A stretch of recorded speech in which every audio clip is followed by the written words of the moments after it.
नमस्कार दोस्तों, स्वागत है आपका आपके अपने YouTube चैनल हिंदी कहानी नई पुरानी में। आप सभी को पौष मास के शुभारंभ की शुभकामनाएं। हिंदू धर्म में पौष माह का विशेष महत्व माना गया है। इस पूरे महीने में भगवान सूर्यदेव को अर्घ देने से शुभ फलों की प्राप्ति होती है। इसके अलावा इस महीने में पितरों का पिंडदान, तर्पण और श्राद्ध करना भी शुभ माना जाता है। पौष मास का शुभारंभ हो गया है और पौष के महीने में इन कथाओं को रोजाना श्रद्धा भाव से सुनना चाहिए, जिससे हमारे परिवार पर सूर्यदेव की कृपा दृष्टि बनी रहती है। तो आइए शुरुआत करते हैं गणेश जी की कहानी से। कथा शुरू करने से पहले आप सभी से अनुरोध है, जो लोग चैनल में नए हो वो वीडियो को लाइक कर चैनल को सब्सक्राइब कर लें। एक बार गणेश जी एक बहुत सुंदर गांव से गुजर रहे थे। इस गांव के खेत हरे भरे थे। सुबह का समय था। ठंडी पवन का आनंद लेते हुए गणेश जी मूषक पर सवार होकर चले जा रहे थे। इतने में एक खेत से गुजरे तो आनंदवश फसलों में हाथ फिरा दिया। गणेश जी के ऐसा करने से उस फसल के कुछ दाने हाथ में आ गए। अब गणेश जी को पछतावा हुआ कि उन्होंने तो चोरी कर ली। भले ही उन्होंने जानबूझकर नहीं चुराया, लेकिन अब फसल के दाने तो उनके हाथ में आ गए। गणेश जी ने गिने तो वह 12 थे। अब गणेश जी ने उस खेत के मालिक को खोजा और उन सेठ जी के यहाँ 12 साल की नौकरी पर लग गए। एक दिन सेठानी राख से हाथ धोने लगी तो गणेश जी ने सेठानी का हाथ पकड़कर मिट्टी से हाथ धुलवा दिया।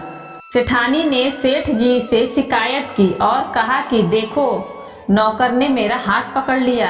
सेठ जी ने गणेश को बुलाकर पूछा कि तुमने सेठानी का हाथ क्यों पकड़ा? गणेश जी ने बोला कि मैं तो बस ये कह रहा था कि राख से हाथ धोने से घर की लक्ष्मी नाराज होकर घर से चली जाती है और मिट्टी से हाथ धोने से आती है। सेठ जी ने सोचा कि गणेश ठीक कह रहा है। थोड़े दिनों बाद कुंभ का मेला आया। सेठ जी ने कहा, गणेश, सेठानी को कुंभ के मेले में स्नान करा के ले आओ। सेठानी किनारे पर बैठकर नहा रही थी तो गणेश जी ने उनका हाथ पकड़कर आगे डुबकी लगवा लाए।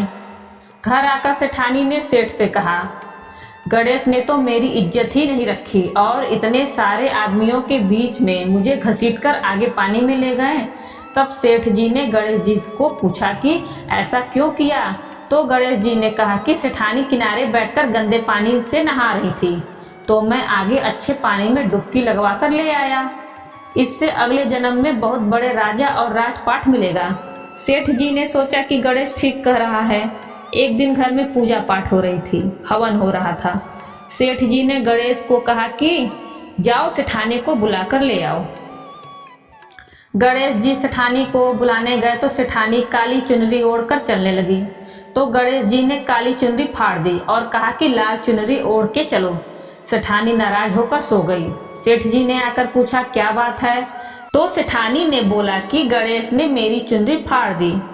सेठ जी ने गणेश को बुलाकर बहुत डांटा। तो गणेश जी ने कहा, पूजा पाठ में काला वस्त्र नहीं पहनते हैं, इसलिए मैंने लाल वस्त्र के लिए कहा। काला वस्त्र पहनने से कोई भी शुभ काम सफल नहीं होता है। एक दिन सेठ जी पूजा करने लगे तो पंडित जी ने बोला कि वो गणेश जी की मूर्ति लाना भूल गया। अब क्या करें? तो गणेश जी ने बोला कि मेरे को ही मूर्ति बनाकर विराजमान कर लो, आपके सारे काम सफल हो जाएंगे। यह बात सुनकर सेठ जी को भी बहुत गुस्सा आया और वो बोले कि तुम तो अब तक सेठानी से ही मजाक करते थे, मेरे से भी करने लग गए। तो गणेश जी ने कहा, मैं मजाक नहीं कर रहा हूँ, मैं सच बात कह रहा हूँ। इतने में ही गणेश ने गणेश जी का रूप धारण कर लिया और सेठ और सेठानी ने ही गणेश जी की पूजा की। पूजा खत्म होते ही गणेश जी अंतर्ध्यान हो गए।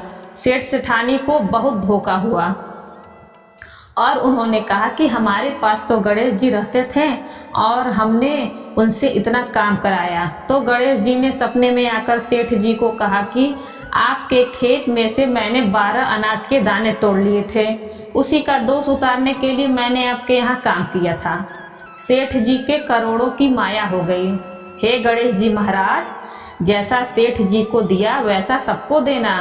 गणेश जी की कहानी सुनने वाले, कहने वाले, हुंकारा भरने वाले और पूरे परिवार पर कृपा करना।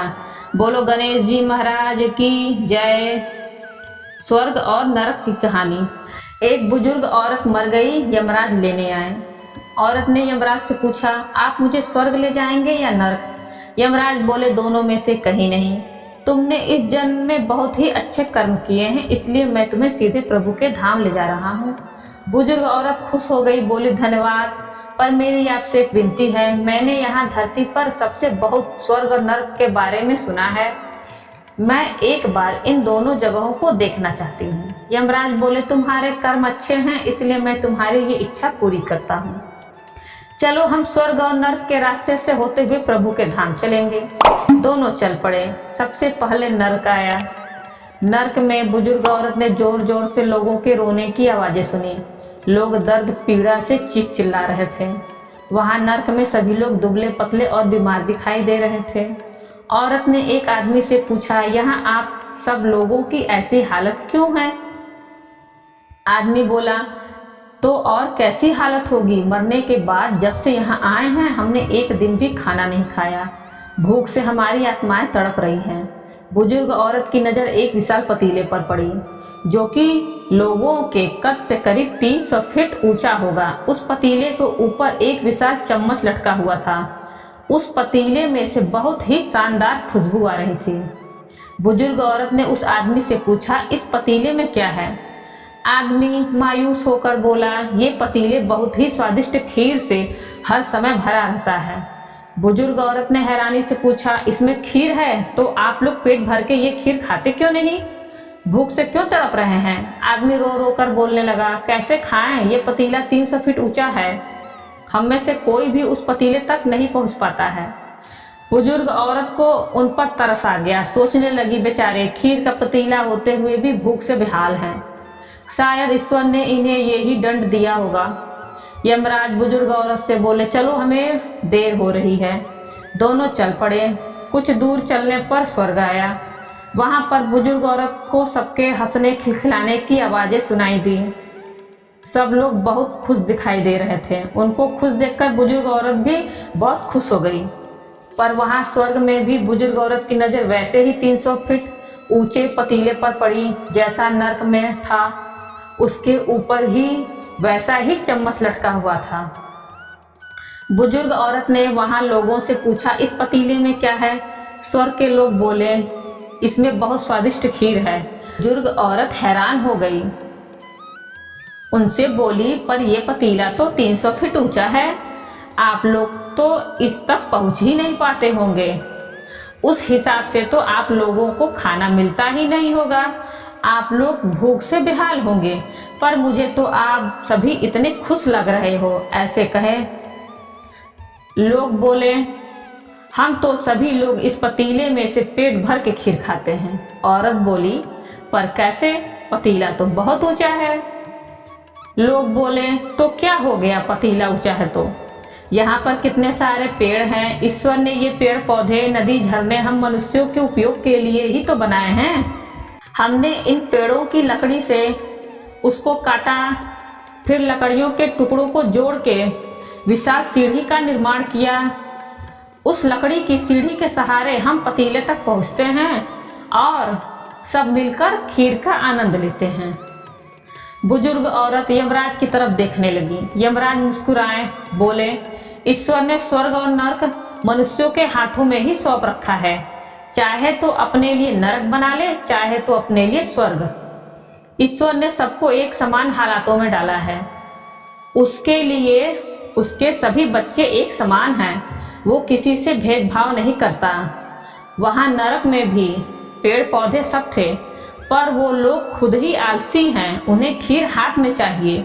वो कोई कर्म नहीं करना चाहते, कोई मेहनत नहीं करना चाहते, इसलिए भूख से बेहाल हैं। क्योंकि यही ईश्वर की बनाई इस दुनिया का नियम है। जो कर्म करेगा, मेहनत करेगा, उसी को मीठा फल खाने को मिलेगा। सूर्यदेव के चमत्कार की कथा। एक साहूकार था, उसके बच्चा नहीं था। एक दिन सवेरे वो बाहर गया। देखा एक किसान खेत में दाना डालने जा रहा था। साहूकार के मिलते ही वो वापस लौट गया और बोलता गया, आज तो शगुन अच्छा नहीं हुआ। किसान की बात साहूकार ने सुन ली। उसका मुंह उतर गया। उदास मन से जब घर गया तो उसकी पत्नी ने उदासी का कारण पूछा। आज क्या बात है? साहूकार ने सारी बात बताई तो पत्नी बोली, आज चिड़िया आई तो वे भी बोली बच्चे नहीं यहाँ, तो दाना कहाँ से मिलेगा, कहकर उड़ गई। साहूकार को क्रोध आया। उसी दिन से सूरज भगवान की आराधना करने लगा। 12 वर्ष बीत गए। राणा जी ने सूरज भगवान से कहा, यह इतने मन से आपकी आराधना करता है, इसकी पुकार सुन लो जी। सूर्य भगवान उसके सामने प्रकट हुए और कहा, तेरे भाग्य में संतान नहीं है, पर मेरे आशीर्वाद से एक कन्या होगी। 9वें महीने एक कन्या ने उनके घर में जन्म लिया। कन्या जब हंसती तो उसके मुख से हीरे मोती गिरते। मालिश वाली आती और हीरे मोती ले जाती। एक माह बाद मालिश वाली का आना बंद कर दिया तो उसकी माँ को हीरे मोती मिलने लगे। उसने घर में बहुत धन दौलत हो गई। उसके पिता ने सोचा, लड़की बड़ी हो गई है, इसकी शादी कर देते हैं। उसकी माँ ने कहा, मेरे उठते ही इसका मुंह देखने का नियम है, क्यों नहीं हम घर जवाई रख लेते हैं। एक गरीब लड़का ढूंढा और उसकी शादी कर दी। शादी के बाद रोज सुबह उसकी माँ उसको उठाने जाती तो लड़के को बुरा लगता, तो लड़की ने प्यार से समझा दिया कि माँ को मेरा मुंह देखने का नियम है। एक दिन जवाई ने लड़की को उठा दिया और देखा हीरे मोती उसके मुख से गिर रहे हैं। उसने उठा लिया। लड़की की माँ आई तो समझ गई कि जवाई को पता चल गया। उसके मन में लालच ने घर कर लिया। उसने अपने जवाई को मारने के लिए एक आदमी भेज दिया। आदमी ने जवाई को मार दिया और उसका सिर सासू को लाके दे दिया। राणा जी और सूरज भगवान ने सोचा, हमारी दी हुई लड़की के पति को मार दिया, उसकी रक्षा करनी चाहिए। सूरज भगवान ब्राह्मण का रूप धारण कर के गए और भिक्षा में जमाई का सिर ले आए। अंग जोड़कर अमृत का छींटा दिया और उसका पति जीवित हो गया। लड़की के पौष रविवार का व्रत करने का नियम था। वह पूजा कर कहानी सुन भोजन करने के लिए पति का इंतजार कर रही थी। उसका पति आया तो उसने पूछा, आपको पता नहीं है दिन अस्त होने पर मैं खाना नहीं खा सकती, अगले दिन खाना पड़ता है। उसके पति ने उसको सारी बात बताई। बेटी बोली, अब हम यहाँ नहीं रहेंगे। सास ने बहुत पश्चाताप किया, पर बेटी अपने पति के साथ ससुराल में सुखपूर्वक रहने लगी। उसके घर में सुख समृद्धि हो गई। हे सूरज भगवान, जैसी बेटी पर कृपा करी वैसी सब पर करना। उसने अपने परिवार पुत्र पौत्र के साथ जीवन यापन कर अंत में सूर्यलोक में स्थान प्राप्त किया। गणेश जी और बुढ़िया माई की कथा। एक बार एक गरीब और दृष्टिहीन बुढ़िया थी।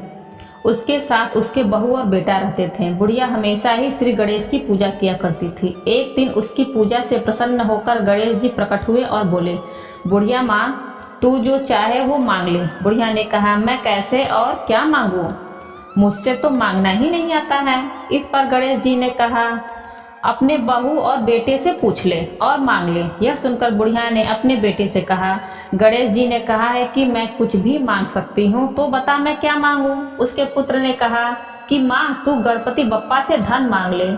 वही बहू से पूछा तो उसने कहा कि वो गणेश जी से नाती मांग ले। तब बुढ़िया ने बहुत सोचा कि हर कोई अपने अपने मतलब की बात कह रहा है, कोई मेरे लिए सोच नहीं रहा है। ऐसे में उस बुढ़िया ने अपने पड़ोसियों से भी पूछ लिया। तब उन सभी ने कहा, बुढ़िया, तू तो कुछ ही दिन जिएगी, धन और नाती मांगने से क्या फायदा, तू अपने लिए आंखों की रोशनी मांग ले, इससे तेरी जिंदगी आराम से कट जाएगी। यह सुनकर बुढ़िया ने गणेश जी से कहा, अगर आप मुझसे प्रसन्न हैं तो मुझे 9 करोड़ की माया, निरोगी काया, अमर सुहाग, आंखों की रोशनी, नाती पोता और सभी परिवार को सुख दे और आखिरी में मुझे मोक्ष दे। यह सुनकर गणपति बप्पा ने कहा, बुढ़िया माँ, यह सब मांग कर तुमने तो मुझे ठग लिया, लेकिन वचन के अनुसार जो तूने मांगे हैं वो सब तुझे मिलेगा। इतना कहकर गणेश जी अंतर ध्यान हो गए। बुढ़िया ने जो कुछ भी मांगा था उसे वह सब मिल गया। हे गणपति बप्पा, जैसे तुमने उस बुढ़िया माँ को सब कुछ दिया, ठीक वैसे ही सबको देना। बोलो गणेश जी महाराज की जय। पाल, पथवारी और विनायक जी की कहानी। एक बार पथवारी माता पाल और विनायक जी में झगड़ा हो गया। सब आपस में स्वयं को बड़ा बताने लगे। इतने में एक ब्राह्मण का लड़का आया। पाल पथवारी गजानंद जी ने उसे रोका और कहा, लड़के रुक जा और हमारा न्याय कर। लड़का बोला, मैं कल वापस आऊंगा तब न्याय करूंगा। घर आकर लड़के ने माँ से कहा, माँ मुझे कल पाल पथवारी माता विनायक जी का न्याय चुकाना है। तो माँ ने कहा, बेटा सबको बड़ा बता देना। दूसरे दिन लड़का वहां गया और बोला, पाल माता आप बड़ी हो, क्योंकि हर व्यक्ति आता है और स्नान ध्यान करके शुद्ध होकर जाता है और आप सबकी रक्षा करती हैं। हे पथवारी माता आप सबसे बड़ी हो, क्योंकि कितने भी तीर्थ धर्म ध्यान कर लें पर आपकी पूजा किए बिना उनका कार्य पूर्ण नहीं होता। आप जीवित को भी तारती हैं और मरने के बाद भी उद्धार करती हैं, इसलिए आप बड़ी हो। अब विनायक जी से लड़का बोला, सबसे पहले शुभ काम में आपको ही मनाया जाता है। आपको ध्याए बिना कोई काम सिद्ध नहीं होता है, इसलिए आप बड़े हो। पाल माता पथवारी माता विनायक जी भगवान लड़के की चतुराई से प्रसन्न हो गए और बोले, लड़के तुमने तो हम सबको ही बड़ा कर दिया। उसको खुशी रहने का आशीर्वाद दिया और जौ के दाने उसके अंगोछे में डाल दिए।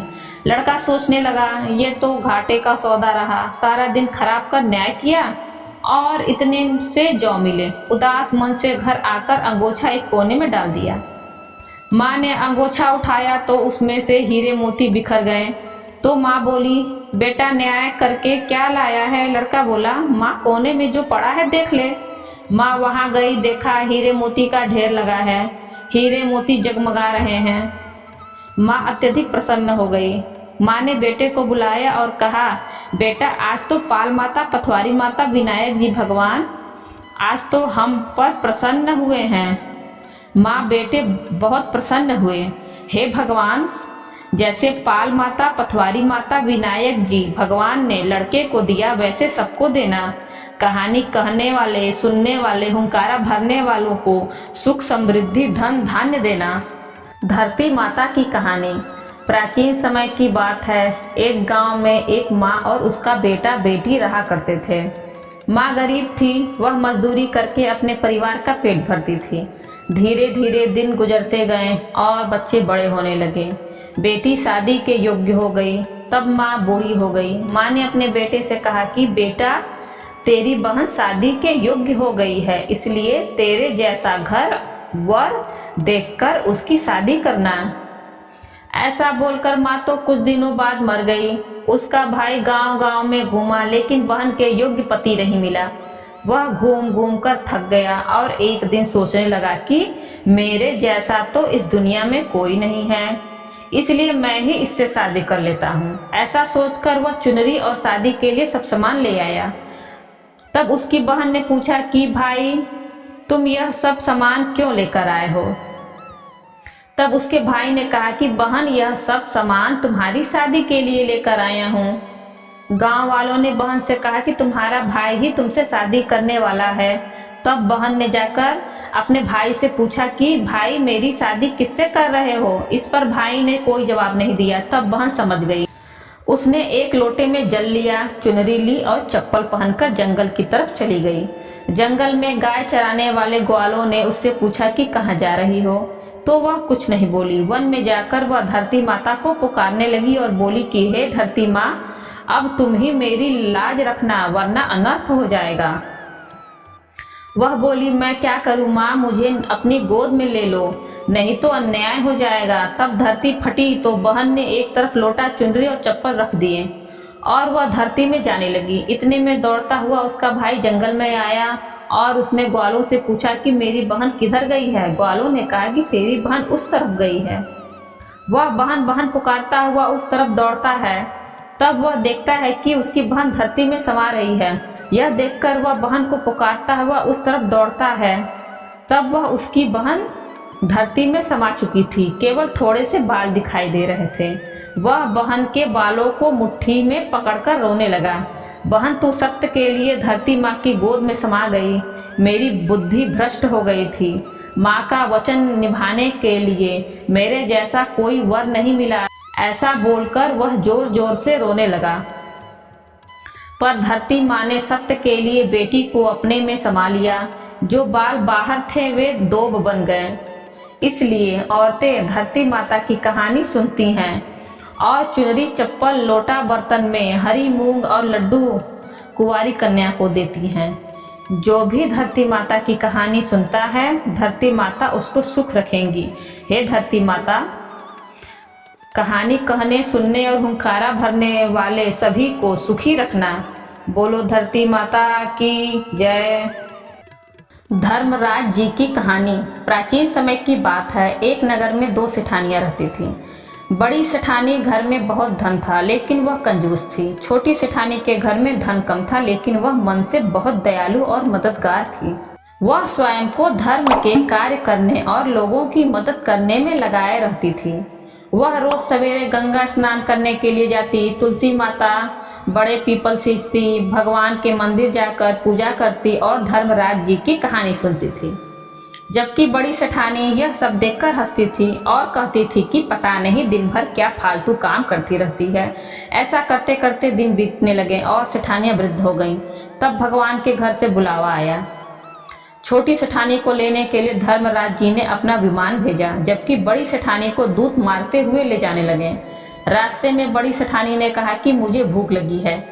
तब दूत बोले कि यदि तुमने जीवन में किसी को खाना खिलाया होगा तभी तुम्हें खाना मिलेगा। थोड़ी देर बाद उसने फिर से कहा कि मुझे प्यास लगी है। तब दूत बोले कि यदि तुमने जीवन में किसी को पानी पिलाया होगा तभी तुम्हें पानी नसीब होगा। रास्ते में उसे कांटे चुभने लगे और तेज गर्मी पड़ने लगी, लेकिन दूत उसे घसीटते हुए ले गए। अब बड़ी सेठानी बहुत पछताने लगी कि मेरे पास सब कुछ होते हुए भी दान धर्म नहीं किया। इतनी देर में धर्मराज जी का दरबार आ गया। वहां जाकर उसने देखा कि छोटी सेठानी भगवान के पास सिंहासन पर बैठी थी। उधर बड़ी सेठानी को तपते हुए कुंड में डाल दिया गया। तब बड़ी सेठानी बोली कि मुझे 1.25 पहर का समय दीजिए, मैं वापस आकर दंड भोग लूंगी। धर्मराज बोले ठीक है। बड़ी सेठानी के शरीर में वापस प्राण डाल दिए गए। धरती पर आते ही उसने पंडितों को बुलाकर धर्मराज जी की कहानी सुनी और सब तरह के दान धर्म किए। इतने में समय पूरा हो गया। अब की बार बड़ी सेठानी को लेने धर्मराज जी का विमान आया। 1.25 पहर के दान धर्म और धर्मराज जी की कहानी सुनने से बड़ी सेठानी को स्वर्ग की प्राप्ति हुई। धर्मराज जी ने जैसी कृपा बड़ी सेठानी पर की वैसी सब पर करना। धर्मराज जी की कहानी सुनने वाले, कहने वाले, हुंकारा भरने वाले और पूरे परिवार पर कृपा करना। लक्ष्मी माता की कहानी। एक गांव में एक साहूकार रहता था। साहूकार के एक बेटी थी। वह प्रतिदिन पीपल सींचने जाती थी। पीपल के वृक्ष में लक्ष्मी जी निवास करती थी। पीपल में से लक्ष्मी जी प्रकट होती थी और चली जाती। एक दिन लक्ष्मी जी ने साहूकार की बेटी से कहा, तू मेरी सहेली बन जा। तब लड़की ने कहा कि मैं अपने पिता से पूछकर कल बताऊंगी। साहूकार की बेटी ने घर जाकर अपने पिता को सारी बात बता दी। तब उसके पिताजी बोले, वह तो लक्ष्मी जी हैं, तू तो लक्ष्मी जी की बात मान लो, अपने को और क्या चाहिए, तुम लक्ष्मी जी की सहेली बन जाओ। दूसरे दिन वह लड़की फिर गई। तब लक्ष्मी जी पीपल के पेड़ से निकल कर आई और कहा, तुम मेरी सहेली बन जाओ। तो लड़की ने कहा, बन जाऊंगी, और दोनों पक्की सहेलियां बन गईं। लक्ष्मी जी ने सहेली से कहा, सखी तू कल मेरे घर भोजन पर आना। भोजन का न्योता दिया। घर आकर लड़की ने माँ पिताजी को कहा कि मेरी सहेली लक्ष्मी जी ने मुझे खाने का न्योता दिया है। तब लड़की के पिताजी ने कहा कि सहेली के जिम्मे जइयो, पर घर को संभाल कर जाना। तब वह लक्ष्मी जी के यहाँ जिमने गई तो लक्ष्मी जी ने उसे साल ओढ़ने को दिया। रुपए दिए, सोने की चौकी, सोने की थाली में 26 प्रकार का भोजन जिमा दिए। जिमाकर जब वह जाने लगी तो लक्ष्मी जी ने पल्ला पकड़ लिया और कहा कि हे सखी, मैं भी तेरे घर जिमने आऊंगी। तो उसने कहा, सखी जरूर आना। तब वह घर जाकर चुपचाप बैठ गई। तब पिता ने पूछा कि बेटी, सहेली के यहाँ जिम कर आ गई तो तू उदास क्यों बैठी है? तो उसने कहा, पिताजी मेरे को लक्ष्मी जी ने इतना दिया, अनेक प्रकार के भोजन कराए, परंतु मैं कैसे जिमाऊंगी, उनके इतने आव भगत कैसे करूंगी, अपने घर में तो कुछ भी नहीं है। तब उसके पिताजी ने कहा कि गाय के गोबर पीली मिट्टी से चौका लगाकर घर की सफाई कर लेना, 4 मुख वाला दिया जलाकर लक्ष्मी जी का नाम लेकर रसोई में बैठ जाना। लड़की के पिताजी के कहे अनुसार लड़की सफाई करके लड्डू लेकर बैठ गई। उसी समय उस नगर की रानी नहा रही थी, उसका 9 लखा हार चील उड़ाकर ले गया और लड़की के घर पर 9 लखा हार डाल गया और उसके लड्डू ले गए। बाद में वह हार को लेकर बाजार में गई और सामान लाने लगी तो सुनार ने पूछा कि क्या चाहिए। तब उसने कहा कि सोने की चौकी, सोने का थाल, लाल चुनरी दे दे, मोहरे दे और सामग्री दे, 26 प्रकार का भोजन हो जाए, इतना सामान दे। सारी चीजें लेकर बहुत तैयारी करी और रसोई बनाई। फिर लक्ष्मी जी को बुलाया, आगे आगे गणेश जी और पीछे पीछे लक्ष्मी जी आईं। उसने फिर चौकी पर आसन बिछाया और कहा, सहेली चौकी पर बैठ जा। लक्ष्मी जी ने कहा, सहेली चौकी पर तो राजा महाराजा के भी नहीं बैठी, किसी के भी नहीं बैठी। तो उसने कहा कि मेरे यहाँ तो सखी बैठना पड़ेगा। तो फिर लक्ष्मी जी चौकी पर बैठ गईं। तब उसने बहुत खातिर की, जैसे लक्ष्मी जी ने करी थी वैसे ही उसने करी। लक्ष्मी जी उस पर खुश हो गईं। घर में खूब अन्न धन के भंडार भर गए और लक्ष्मी जी ने आशीर्वाद दिया कि जो कोई भी लक्ष्मी जी की बैठी हुई तस्वीर की पूजा करेगा, उसके घर में माँ लक्ष्मी सदैव निवास करेंगी। हे लक्ष्मी जी, जैसा तुमने साहूकार की बेटी को दिया वैसा सबको देना।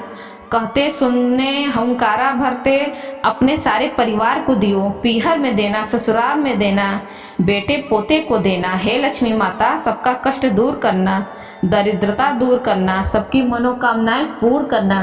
बोलो लक्ष्मी माता की जय। पथवारी माता की कहानी प्राचीन समय की बात है। किसी गांव में एक बुढ़िया रहती थी, उसके 4 बेटे थे। बुढ़िया ने 4 ही भैंसें पाल रखी थी। कार्तिक का महीना आने पर बुढ़िया ने अपनी चारों बहुओं को बुलाया और कहा कि मैं तो कार्तिक नहाने जा रही हूँ, तुम चारों एक एक भैंस रख लो, मैं 1 महीने में वापस आऊंगी। चारों बहुओं में से सबसे छोटी बहू बुढ़िया की लाडली थी। बुढ़िया ने जाते जाते यह भी कहा कि मैं 1 महीने में जब वापस आऊंगी तो देखूंगी कि किसने सबसे ज्यादा घी जोड़ा है। बुढ़िया की बातें सुन तीनों बड़ी बहुओं ने सोचा कि यही समय है बुढ़िया को बताने का कि छोटी को कुछ नहीं आता है, वह दही बिलौना नहीं जानती है और ना ही उसे पता था कि घी कैसे बनाते हैं। उसके जेठानियों ने भी जानबूझकर उसे कुछ नहीं बताया ताकि बुढ़िया वापस आने पर उसे डांट फटकार कर सके। तीनों जेठानियां घी बनाने में जुट गईं, लेकिन छोटी बहू को कुछ नहीं आता था तो वह सारे दूध दही को पीपल की पथवारी में गिरा देती। मन से यह भोली थी। महीना पूरा होने पर तीनों जेठानियों ने एक एक डिब्बा घी का भरकर रख लिया। छोटी बहू ने जरा सा भी घी नहीं निकाला था, वह तो सारा दूध दही पीपल की पथवारी पर गिरा आती थी। बुढ़िया के आने की खबर वह पथवारी माता से कहती है कि मैं क्या करूं, मैंने तो सारा दूध दही यहाँ गिरा दिया है। अब मेरी सासू माँ आकर घी के बारे में पूछेंगी तो मैं क्या जवाब दूंगी। पथवारी माता कहती हैं कि तुम ये 4 कंकड़ ले जाओ और 4 अलग अलग डिब्बों में रख देना, इससे चारों डिब्बे में घी भर जाएगा। 4 डिब्बे घी हो गए। अब सासू माँ घर आई और आते ही उसने चारों बहुओं को कहा, लाओ अपना अपना घी दिखाओ कि किसने कितना घी जोड़ा है। तीनों जेठानियां अपना घी का डिब्बा ले आईं और मन ही मन खुश होने लगी कि अब छोटी बहू को सास से डांट पड़ेगी। छोटी बहू आई तो साथ में 4 डिब्बे घी भी लाई। वह सब ये देखकर हैरान हो गई, इसे तो दही बिलौना भी नहीं आता था, तो यह घी कहाँ से आया। वह कहने लगी कि जरूर इसके पति ने यह घी खरीदा है। इस पर छोटी बहू ने कहा कि मुझे तो कुछ नहीं आता था और ना ही मुझे किसी ने बताया कि किस तरह से दही बिलोकर घी बनाया जाता है। मैं तो सारा दूध पीपल में सींच देती थी और दही पथवारी पर चढ़ा देती थी। यह तो पटवारी माता की कृपा का प्रभाव है। छोटी बहू की सारी बातें सुनकर सारी बहुओं ने कहा कि अगर पटवारी माता को सींचने से इतना अधिक पुण्य मिलता है तब हम भी अगले साल उसे सींचेंगे और कार्तिक नहाएंगे। हे पटवारी माता, जैसे आपने छोटी बहू की सुनी वैसे ही आप सभी की सुनना। दोस्तों, वीडियो को अंत तक देखने के लिए आप सभी को धन्यवाद। वीडियो अच्छी लगी हो तो वीडियो को लाइक करें, ज़्यादा से ज़्यादा शेयर करें और हमारे चैनल को सब्सक्राइब करें और बेल आइकन दबाना ना भूलें, जिससे आगे आने वाली वीडियो की नोटिफिकेशन आपको सबसे पहले मिल सके।